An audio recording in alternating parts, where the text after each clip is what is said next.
Morning. This video documentation is in regards to the Euro headlights for the Mercedes-Benz. It's in regards to mostly the configuration for the Xenon aftermarket HID kits. Currently I have the Xenon relay harness and also one Xenon bulb and ballast connected to the relay harness. Being the case, the other side will be the same, I guess, instructions. So I understand one of the relay side will actually provide an H4 connector, whereas it leads with the bulb and also a connection for the ballast.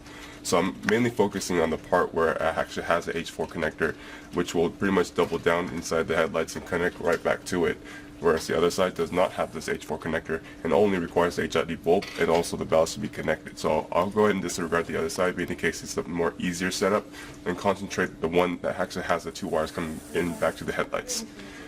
Alright, so bear with me. So I'll try to do my best to clarify things that I have laid out on the table right here so far. So I actually have a 12-volt power supply on hand that I'm using, which will be providing a positive and negative power supply to its according connection. So starting with the positive, from your relay harness, you'll actually have a fuse with a positive battery hook wire. So right here will be the case. I've already kind of secured it with my positive lead. So moving on, you'll have actually one grounding wire coming out from the 9006 connector from the ballast. And that ballast grounding connector will be needed to be grounded to activate the ballast to power the bulb. So this is actually my grounding lead right here, going back to my power supply. Alright, I know I have actually another alligator clamp stemming from these battery hook wires, but kind of bear with me because it is serving a purpose to power the headlights for me so that I can power the whole system all right along. So, okay.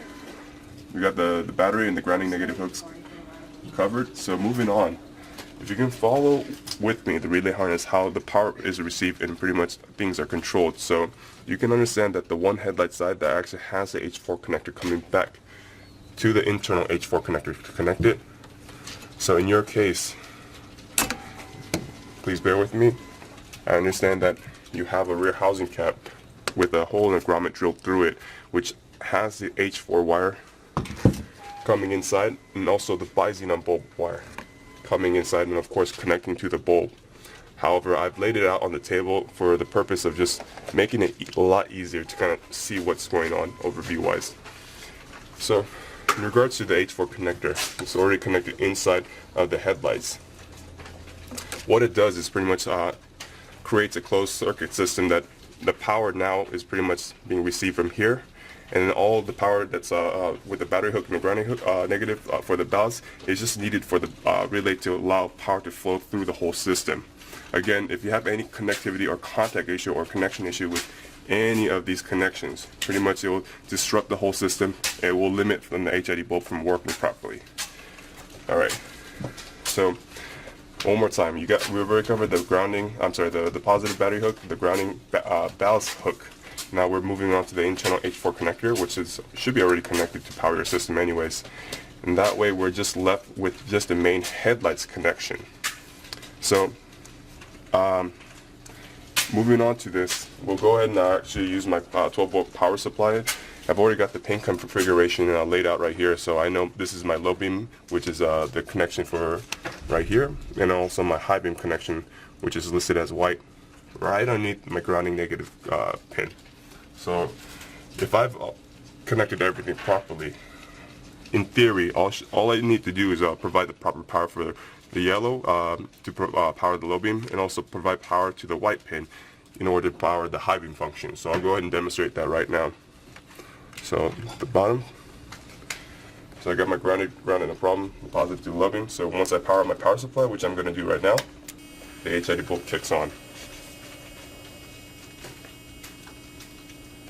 Alright, so moving on, I'll go ahead and power the high beam pin, which the HID bulb should also kick on, but instead, on top of that, you should hear a click, which actually has an actuating motor, motorizing the HID bulb to lift up the bulb to allow more light to come through.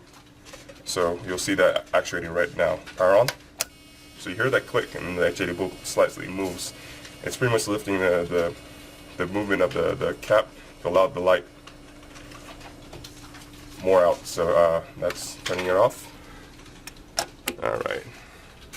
So one more time, I'll go ahead and kind of walk you through in regards to how power is received and how it flows throughout the system.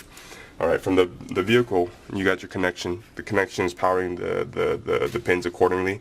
And then, for instance, if we power the looping pin, it follows the yellow, what we call it, the yellow wire, because it's internally, it's a yellow wire that's coming out.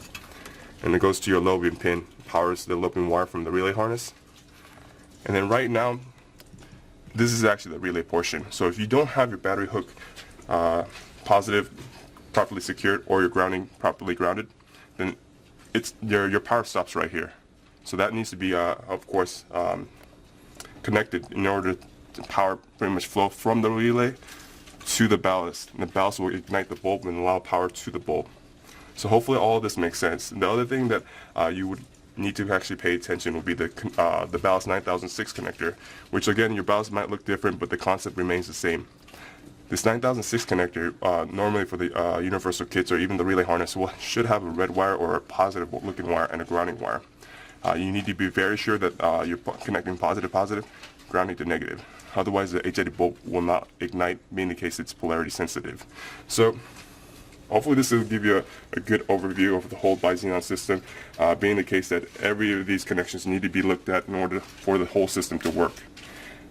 This concludes the video. Thank you so much for your time.